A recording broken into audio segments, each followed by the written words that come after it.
You want to support Roland Martin Unfiltered? Be sure to join our Bring the Funk fan club. Every dollar that you give to us supports our daily digital show. There's only one daily digital show out here that keeps it black and keep it real as Roland Martin Unfiltered. By going to RolandMartinUnfiltered.com, you can make this possible.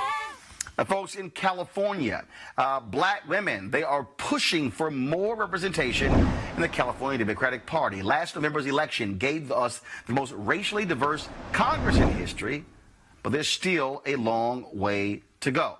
Let's talk about what's happening in California with Kimberly Ellis, a progressive activist from the Bay Area who ran to be chair of the Democratic Party there. She lost, but it is being firing those sisters up. Kimberly, glad to have you here. We were discussing, of course, the role that black women have been playing in politics and about leadership positions. The LA Times did a story talking about what's happening there in California, where black women are saying that although African Americans comprise a small number of people in the state, they actually have more black people who are Democrats in California than some other cities and some other states. Absolutely. Absolutely. First of all, thank you so much for having me. I really enjoy your show. I really enjoyed the last segment that you were just engaged in. California, because of the size of the state, 40 million people live here. It is the most populous state in the nation. It is also the most diverse state in the nation. And because of that, the African Americans who live here, although percentage-wise comprise a small percent, about 6%, because of the size of the state, it is in actuality one of the largest concentrations of African Americans in the country. And when you talk about that, when you talk about, again, the importance of having black women in power, the reality is, and again, you take the last conversation, we have a totally different view of America. Black folks, we see things totally different. We saw this white domestic terrorism long before other folks did, let's say for the last 400 years. But when you talk about where the party needs to be, when you talk about outreach, when you talk about the need to be able to grow it in a different way, the Democratic Party needs to have black people at the table. And I've been saying the same thing in the school choice movement. I'm like, look, you can't have white folks controlling the whole apparatus when the majority of kids in public schools today are black and brown. It's the same thing in the Democratic Party. Absolutely. Absolutely. And for far too long, many of us believe that the Democratic Party has been carrying the mantle of the party of diversity, the party of women, the party of people of color, the party of African Americans, and has, in many respects, talked a good game.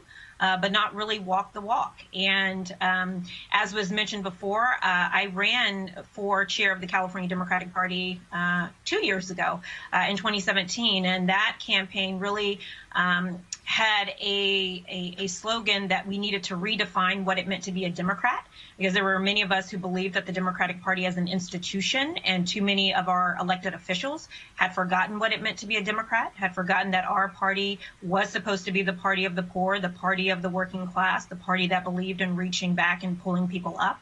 I ran again for that position just a few months ago because the person who won 2 years ago had to resign because of sexual assault accusations. And so I ran this time on the premise that we needed a party of substance, style, and solidarity, a party that was not going to just talk about our values, but live our values, and a party that was going to do more, be more, and mean more in people's everyday lives, a party that was going to be relevant, and a party that didn't just talk about the need to invest in communities of color, especially and including the African American community, but a party that actually did invest in those communities. And there is a big disconnect, we found, between what the party is saying it does and what the party is actually doing to support communities of color, including the Black community.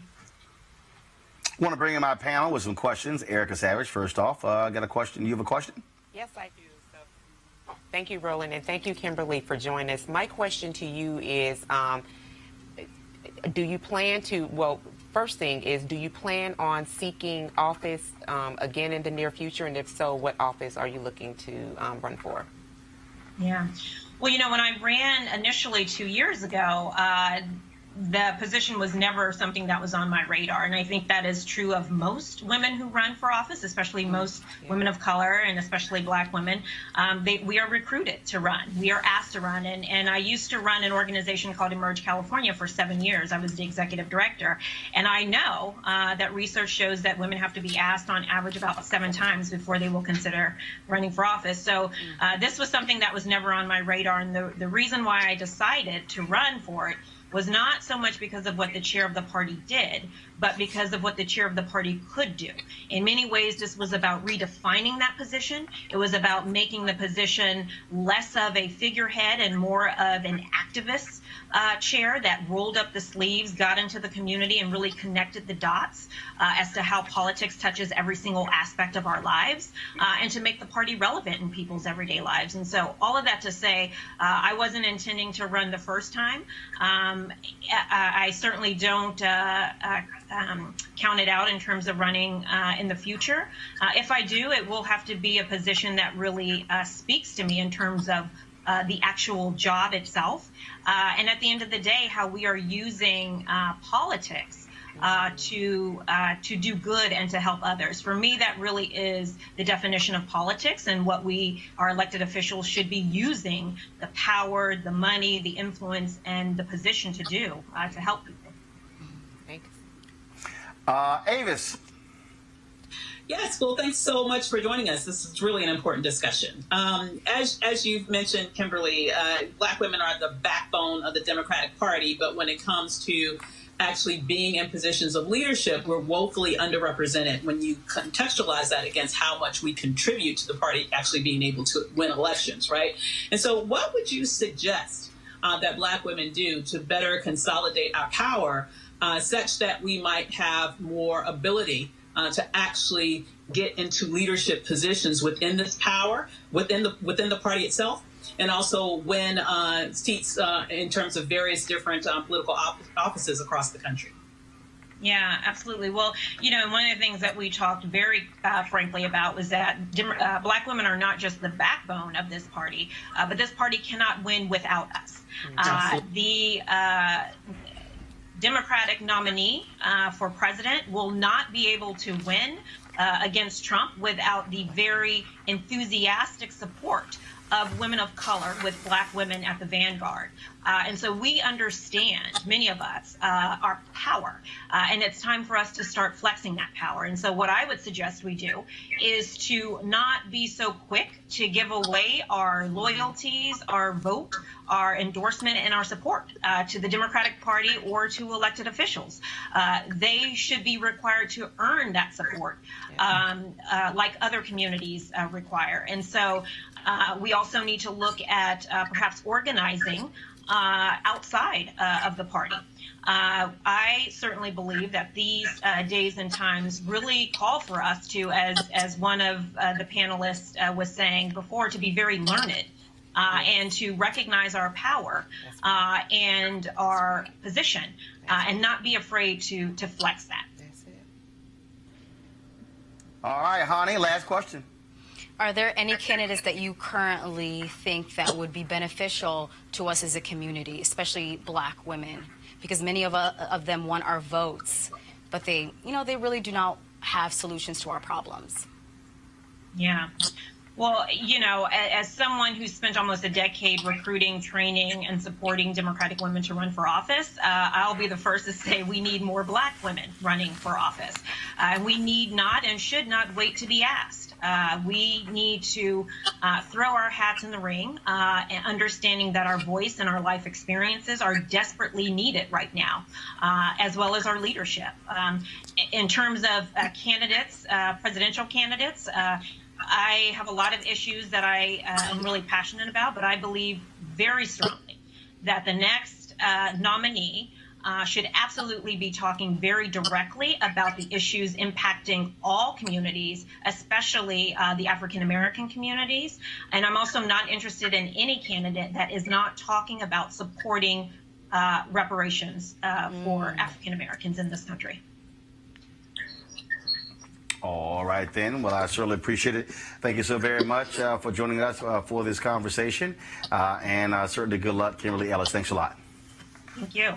All right, folks, back to that Roland Martin Unfiltered video in just one moment. Hey, guys, you've heard me talk a lot about marijuanastock.org. Why? Because I want to keep you informed of investment opportunities that make sense.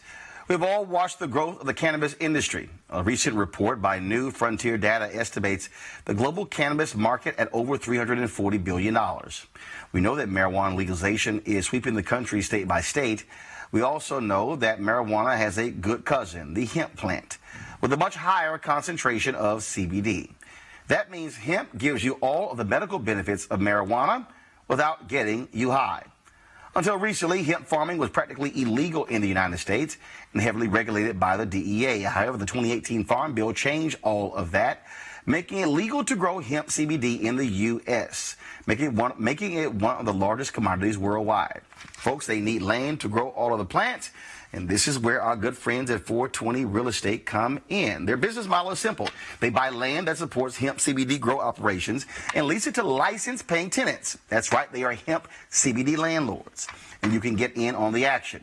Now, my friends at 420 Real Estate decided to do something special for the Roland Martin Unfiltered family. Originally, the minimum investment was $500. But now you can invest in this crowdfunding campaign for as little as $200. That's right, $200 up to $10,000. Again, this is a $340 billion global industry that is still growing, and you can participate with as little as $200. To invest, go to marijuanastock.org. That's marijuanastock.org. Get in the game and do it now. Now back to your Roland Martin Unfiltered video.